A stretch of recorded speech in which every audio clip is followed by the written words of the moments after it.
Hello, friends. Today, you will learn how to control your costs so that your business can quickly reach the point where it makes just enough money to cover its costs and eventually grow smartly, increasing its value. For the sake of simplicity, assume that one pack of soft chocolate bar and truffles, which we will call 1 unit, has a sales price of 100 rupees.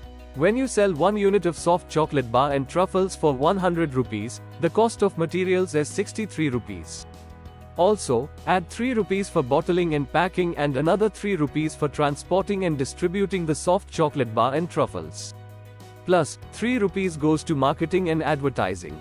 So, your variable costs, which change with the number of soft chocolate bar and truffles you sell, are about 72 rupees for each unit of soft chocolate bar and truffles. Now, let's look at the fixed costs that stay the same no matter how many units of soft chocolate bar and truffles you sell. When you sell a unit of soft chocolate bar and truffles for 100 rupees, set aside 5 paise or renting the factory space and another 5 paise for utilities like electricity and water, and up to 5 rupees for paying your workers, in case you are hiring external labor. If you take out a loan, include additional 1 rupee for the interest you have to pay.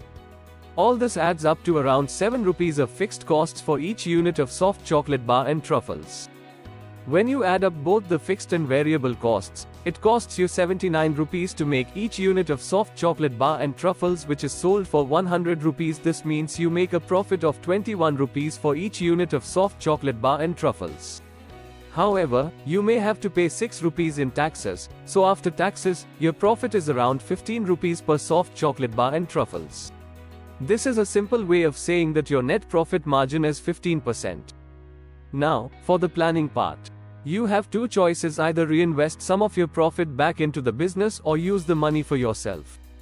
It's wise to put half of your profit, which is 7 rupees and 5 paise, back into the business for things like stock. Then, you can use the other 7.5 paise for yourself or other purposes. To make a profit quickly, try to reduce your fixed costs. Use your own shed for making the soft chocolate bar and truffles instead of renting a place. In the beginning, have family members help you to save on worker costs. Use your own money, or get help from friends, family, and business partners, instead of taking loans. This way, you won't have to pay regular interest. Offer them a share of the profits instead of a fixed payment. If you keep these costs low, you might start making a profit by the second month. When your customers like your products and your business grows, you'll need more money to run it. You'll have to buy more materials, make more products, and have enough money for finished goods and credit for stores. This is where having enough working capital is important. It helps your business grow. You can get this money from banks or local groups, but using your own earnings is the cheapest way. By keeping and reinvesting half of your profits into the business, you do 2 things: you have more working capital to work with, and you increase the value of your business. When you reinvest, you can handle bigger orders and keep more stock. This leads to more business and, as a result, increases the value of your business.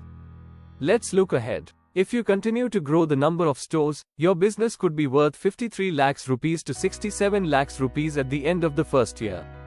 The value of your business can become 1 crore 10 lakhs rupees to 1 crore 30 lakhs rupees if you work double shift in second and third year.